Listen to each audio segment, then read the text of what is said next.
ನಮಸ್ತೆ ವೀಕ್ಷಕರೇ, lucky media Kannada YouTube ಚಾನಲ್ಗೆ ಸ್ವಾಗತ. ಇವತ್ತು ಎಲ್ಲರೂ ಚೆನ್ನಾಗಿದ್ದಾರೆ ಅಂತೇಳಿ ಭಾವಿಸ್ತಾ ವೀಕ್ಷಕರೇ, ಇಂದು ಅಸ್ಸಾಂಗೆ ಸಂಬಂಧಪಟ್ಟಾಗೆ ಒಂದು ಅತಿ ದೊಡ್ಡ ಸಮೀಕ್ಷೆ ಹೊರಬೀಳ್ತಾ ಇದೆ.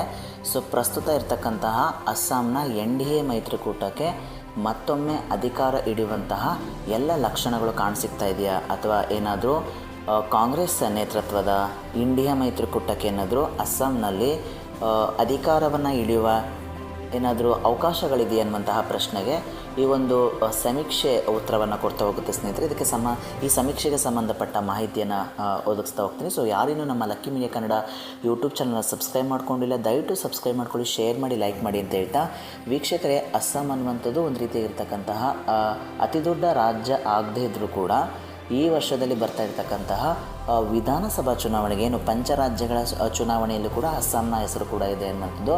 ಸೊ ಇನ್ನೇನು ಈ ವರ್ಷದ ಮೇಯಲ್ಲಿ ಅಸ್ಸಾಂನ ವಿಧಾನಸಭೆಯ ಏನು ಅವಧಿ ಕಂಪ್ಲೀಟ್ ಆಗ್ತಿದೆ.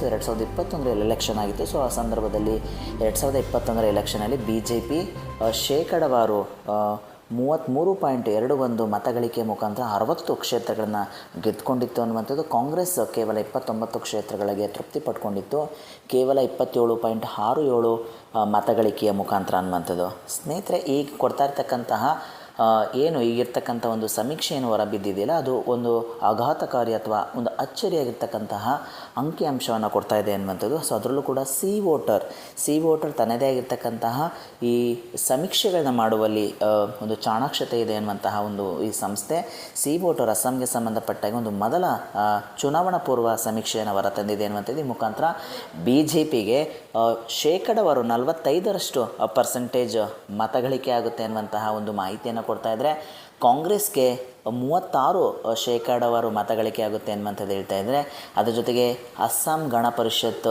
3% ಮತಗಳಿಕೆಯನ್ನು ಮಾಡ್ತಾಯಿದ್ರೆ, ಬೋಡೋಲ್ಯಾಂಡ್ ಪೀಪಲ್ ಅನ್ನುವಂತಹ ಒಂದು ಪಕ್ಷ 3% ಮತಗಳಿಕೆಯನ್ನು ಮಾಡುತ್ತೆ. ಇನ್ನು AIUDF ಅನ್ನುವಂತಹ ಪಕ್ಷ 2% ಮತಗಳಿಕೆ ಮಾಡುವಂತಹ ಸಾಧ್ಯತೆ ಇದೆ ಹೇಳುವಂತಹ ಎಲ್ಲ ಮಾಹಿತಿಯನ್ನು ಕೊಡ್ತಾ ಇದೆ ಸರ್ವೆ ಅನ್ನುವಂಥದ್ದು. ಸರ್ವೆಯ ಮುಖಾಂತರ ತಿಳಿಸ್ತಾ ಇದ್ದರೆ BJP ಅತಿ ದೊಡ್ಡ ಪಕ್ಷವಾಗಿ ಹೊರಹೊಮ್ಮುತ್ತೆ. ಈ ಮುಖಾಂತರ ಪ್ರಸ್ತುತ ಇರತಕ್ಕಂತಹ ಹಿಮಂತ ಬಿಶ್ವ ಶರ್ಮಾ ಅವರ ಒಂದು ಸರ್ಕಾರ ಏನಿದೆ, NDA ಮೈತ್ರಿಕೂಟದ ಸರ್ಕಾರ ಮತ್ತೊಮ್ಮೆ ಅಧಿಕಾರವನ್ನು ಹಿಡಿಯುವಂಥ ಎಲ್ಲ ಲಕ್ಷಣಗಳು ಇದೆ ಅನ್ನುವಂತಹದನ್ನ ತೋರಿಸ್ತಾ. ಅದರಲ್ಲೂ ಕೂಡ ಅತಿ ದೊಡ್ಡ ಮೆಜಾರಿಟಿಯನ್ನು ಪಡ್ಕೊಳ್ಳುತ್ತೆ ಪ್ರಸ್ತುತ ಇರತಕ್ಕಂತಹ ಹಿಮಂತ ಬಿಶ್ವ ಶರ್ಮಾ ಅವರ ಒಂದು ಸರ್ಕಾರ ಅನ್ನುವಂಥದ್ರಲ್ಲೂ ಕೂಡ ಅವರ ಒಂದು ಪಾತ್ರನೂ ಕೂಡ ತುಂಬ ಪ್ರಮುಖವಾಗಿ ಕಾಣಸಿಗ್ತಾ ಇದೆ ಅಸ್ಸಾಂನ ಎಲೆಕ್ಷನಲ್ಲಿ ಅನ್ನುವಂಥದ್ದು.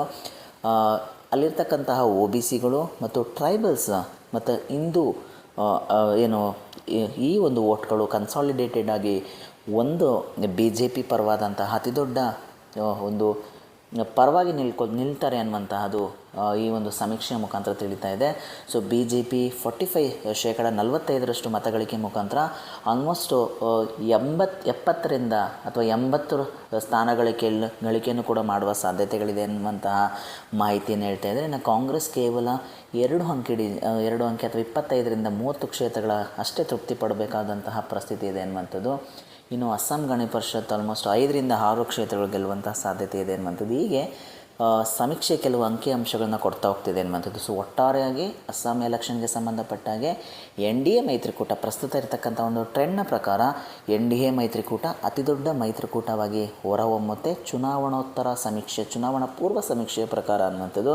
ಸೊ ಮುಂದಿನ ದಿನಗಳಲ್ಲಿ ಇದೇ ರೀತಿಯಾದಂಥ ಟ್ರೆಂಡ್ ಮುಂದುವರಿತಾ ಅಥವಾ ಕಾಂಗ್ರೆಸ್ಗೆ ಏನಾದರೂ ಅವಕಾಶಗಳು ಇದೆಯಾ ಅನ್ನುವಂಥದ್ದನ್ನ ನಾವು ಕಾದು ನೋಡಬೇಕಾಗುತ್ತೆ ಸ್ನೇಹಿತರೆ. ಕಾಂಗ್ರೆಸ್ನಲ್ಲೂ ಕೂಡ ಗೌರವ್ ಗೊಗೊಯ್ ಅನ್ನುವಂತಹ ಏನು ನಾಯಕರು ತಮ್ಮದಾಗಿರ್ತಕ್ಕಂಥ ಒಂದು ಪ್ರಚಾರ ಕಾರ್ಯವನ್ನು ಅಸ್ಸಾಂನಾದ್ಯಂತ ನಡೆಸಿದ್ದಾರೆ ಅನ್ನುವಂಥದ್ರಲ್ಲೂ ಕೂಡ ಇತ್ತೀಚಿನ ಬೆಳವಣಿಗೆಯ ಮುಖಾಂತರ DK ಶಿವಕುಮಾರ್ ಅವರನ್ನು ಕೂಡ ಅಸ್ಸಾಂನ ಚುನಾವಣೆಯ ಹಿರಿಯ ವೀಕ್ಷಕರನ್ನಾಗಿ ನೇಮಕ ಮಾಡಿದ್ದಾರೆ. ಸೊ ನೋಡಬೇಕಾಗುತ್ತೆ DK ಶಿವಕುಮಾರ್ ಅವರ ಕಾರ್ಯತಂತ್ರ ಏನಾದರೂ ಅಸ್ಸಾಂನ ಚುನಾವಣೆಯಲ್ಲಿ ವರ್ಕೌಟ್ ಆಗುತ್ತಾ, ಈ ಮುಖಾಂತರ ಅಸ್ಸಾಂನಲ್ಲಿ ಕಾಂಗ್ರೆಸ್ಸನ್ನು ಅಧಿಕಾರಕ್ಕೆ ತರುವಂಥ ಎಲ್ಲ ಪ್ರಯತ್ನಗಳನ್ನು ಹೇಗೆ ಮಾಡ್ತಾರೆ ಅನ್ನುವಂಥದ್ದಷ್ಟೇ ಕಾದು ನೋಡಬೇಕಾಗುತ್ತೆ.